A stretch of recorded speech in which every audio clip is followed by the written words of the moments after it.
My name is Richard Palmer from Entrust. I don't know if anyone knows Entrust as the company. We're a US-based company, but I would really present us more as a holding company for lots of different. We specialize in acquiring different companies and putting together them under the Entrust umbrella.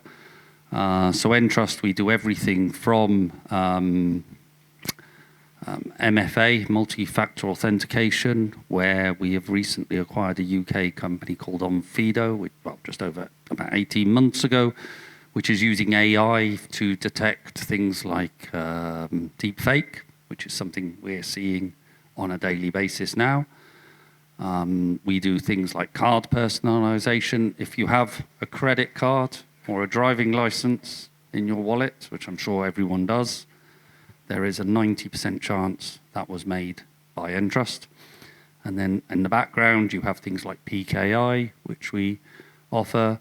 We used to be in the public, we do certificates. We used to be in the public certificate domain, but this year we sold our public certificate solution division to Certigo. We do cloud security and we do hardware security modules.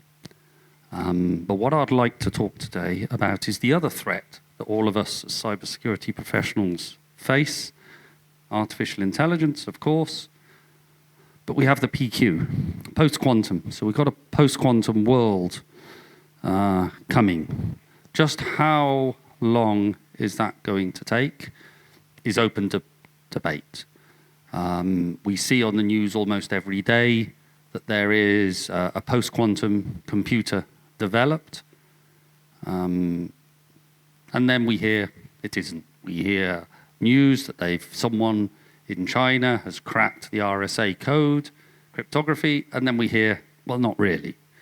But I think what we can safely say is the post-quantum world is coming. I'll just add, what is it going to be when they put artificial intelligence algorithms on a post-quantum computer? That is something else. But anyway, so why the rush? Why in 2025 are we talking about post-quantum when we're not really sure when it will be alive? We're not really sure what the attack will be. It's just something that is coming. 2025, if we look at virtually all, the European Union, the UK, NIST, everyone is saying 2025 is the year to start the process. So I'm not here to try and promote a product. I don't have a product here and say, here we go. This is a product from Entrust that will be post-quantum. It's not. It's a little bit more complex than that. And that's why in 2025, you need to start getting ready for the post-quantum era. And I'll cover that in a little bit more detail. So this is, so I'll just flick through those because of time. That's just repeating. So what does everyone happy with what a post-quantum computer is, what we're actually talking about? Is anyone not? Very, very briefly, cryptography is maths. It is just mathematics. And how long does it take you to do your maths? If you look back into the Second World War, there was a cryptography machine called the Enigma, and lots of countries, mainly led by the UK, and they got an international team there together. They were trying to crack the mathematics to read the Enigma machine, and they could do it. The problem was the code changed every 24 hours, and it was taking them about 3 weeks to do the maths by hand, which was too late. So a fella called Turner, quite famous. Most people accept he was the founder of computers. He developed the first computer that was able to do what would take 3 weeks by hand with loads of professors of mathematics all taking a piece of it each together to do it, the maths, in 5 minutes. They cracked the code.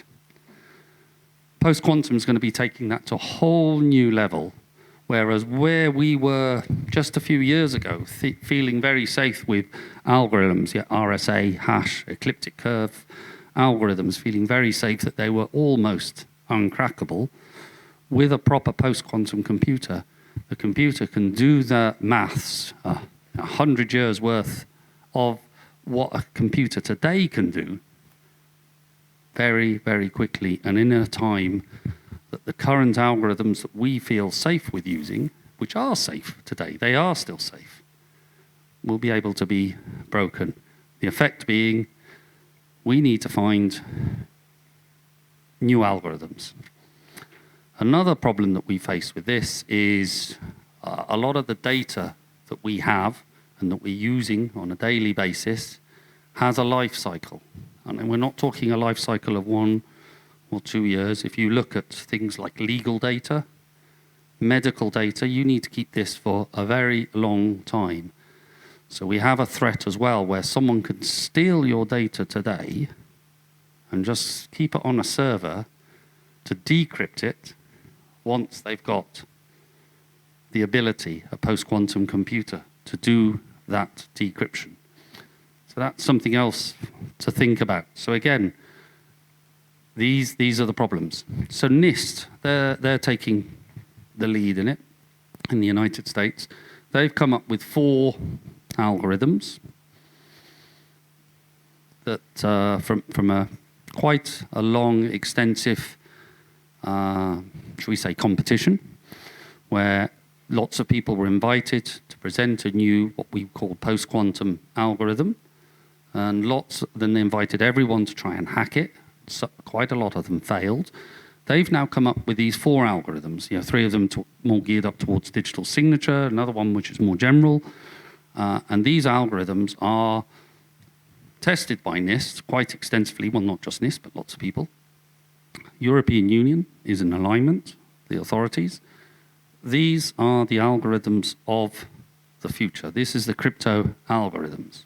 But what I also want to explain to you a little bit today is it's not just the algorithm. So this is the cryptography algorithm that we need to use. But how do we use them is a big question. So back to the planning. 2025, you've got to start the journey. And the way we suggest, and it's not just me, Entrust, it's the Cybersecurity Forum. There was, at the very beginning, there was a slide that I showed which came from, I just quickly added it, but this came from the UK Cybersecurity Centre. They announced a roadmap, which is pretty much what we're showing here. NIST have done a roadmap. The European Union have done a roadmap. It pretty much aligns, and what they're saying in 2025, you need to have someone in your organization, at least one person or a team, who is going to be responsible for the post-quantum strategy of your organization. So what's the first thing you're going to have to do is look at what does your organization have? What data do you have? What data are you protecting, first of all? Then, how is that data today protected? Because if you think about it, what you're looking about is how to secure your data in a post-quantum world, but you need to have a very clear picture of what you have today. So what data do you have? How is it secured? Are you using, for example, an elliptic curve or an RSA to secure that data? If you are using it, what keys are you using? What certificates are you using? Who are those providers? Who's providing the algorithms? Who's providing the certificates? How are all those put together? So you need to get so you see, this is now turning into, looking back at just the presentation we saw, every one of us faces problems with qualified cybersecurity professionals. So you're going to have someone who's probably already very busy, is now going to have to take on this huge task. So yes, we're not looking, no one is expecting crypto to be hacked by post-quantum, the post-quantum world to be here for the next 5, maybe 10 years. But this is a huge task for someone to do in additional to an existing task, because you can't just find someone from a university to come in and do this. This is quite complex. So he's got to, or she has to start building up a really good understanding of what you have today, because you can't plan on how you're going to start migrating and changing algorithms and keys and certificates for what? Because you haven't got a clear map of what you already have today. And you will probably find, and it's quite a good exercise, you'll probably find that is some of your data is not actually protected already. So you need to look at that. So this is the inventory. So Entrust, we don't have the tools. We work with companies.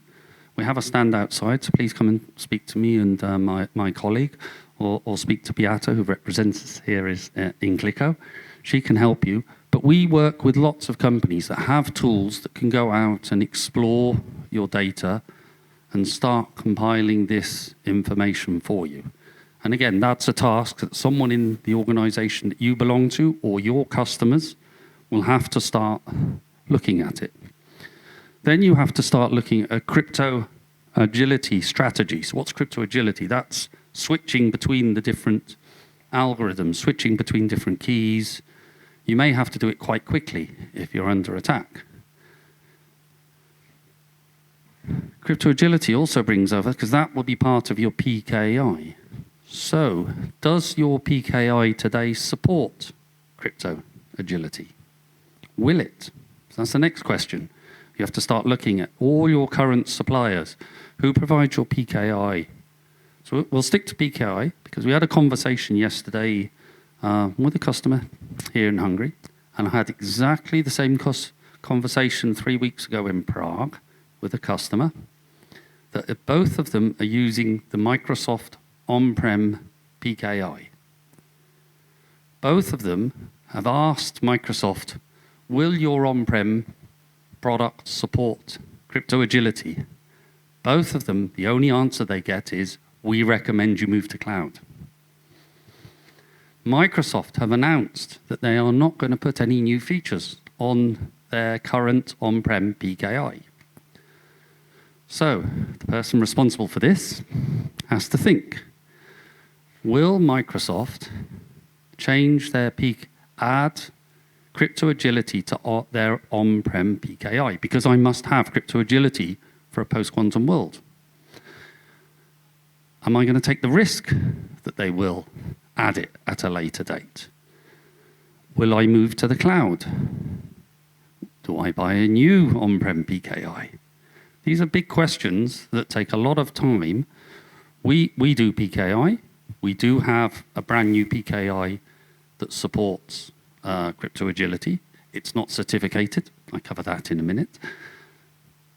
We're not alone, but I know from experience that if a company wants to change their PKI, we are looking at a minimum of a 2-year journey.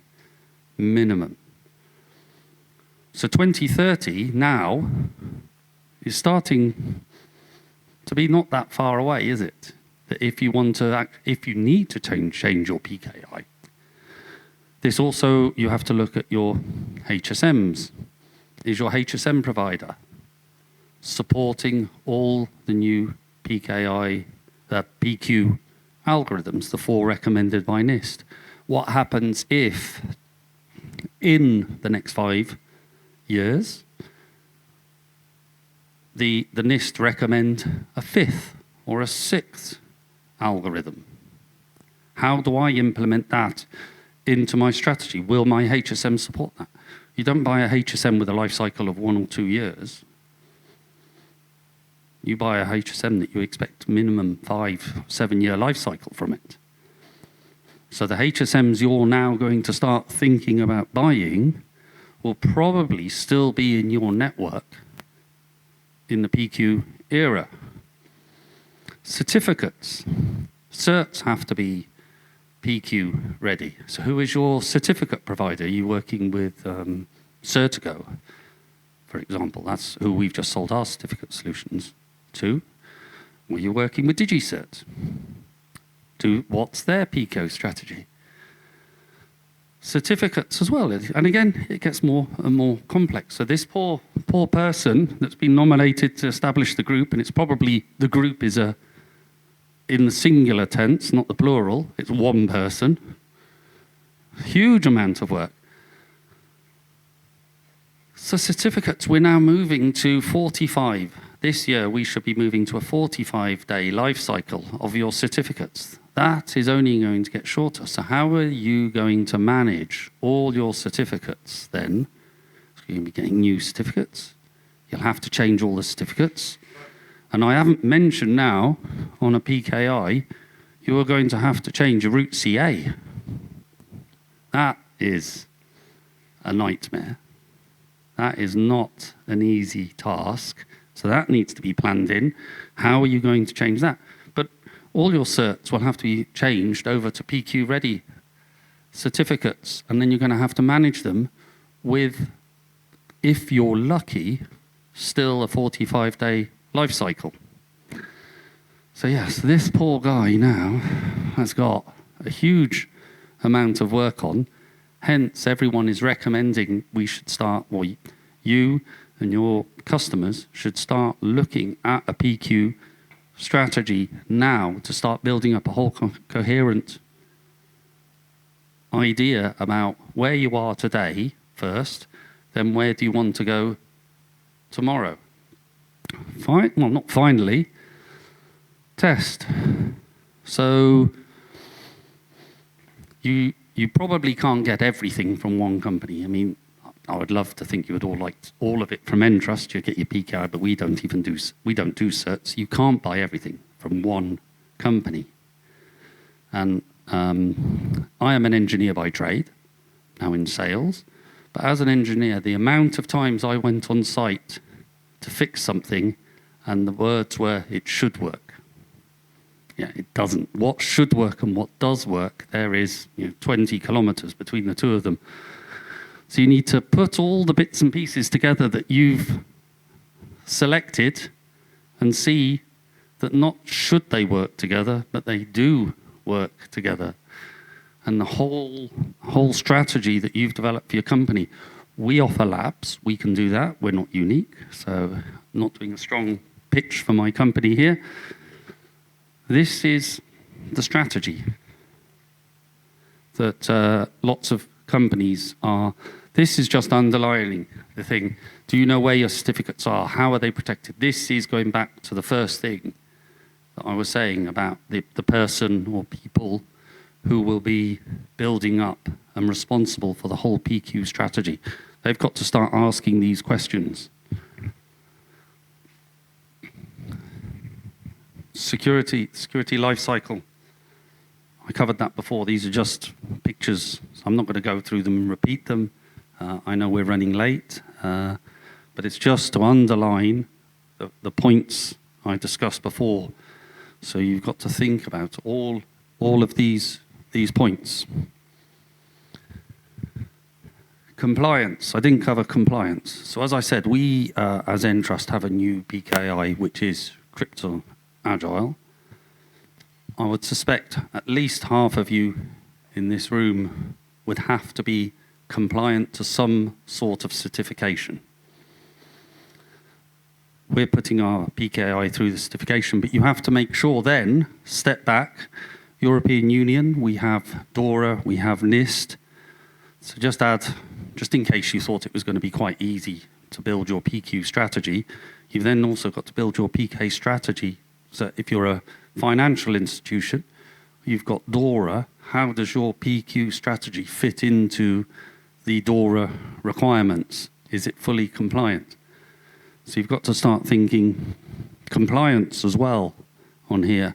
Do all the products that you're going to put together for your post-quantum world, do they comply to all the different regulations? NIS2, DORA, I'm sure within 3 or 4 more years before we move into the PQ world, we will have more regulations thrown at us, certainly not less. If we're lucky, the same. I think there'll be more. So it's something else you need to start looking at. These are just some products we have. If you're interested in knowing more detail, please come to the Entrust stand. So I'm not going to do a pitch for Entrust on this one. I just want you to start thinking about the post-quantum world and how much it is. Crypto agility, I mentioned this before. I'm not a believer in reading slides to people, so you can read it yourself. This is crypto agility. This is something that has to be put into your PKI. And as I said, if you're using Microsoft PKI on-prem, you're going to have to make the decision, what do you do? And a lot of people are using the Microsoft PKI.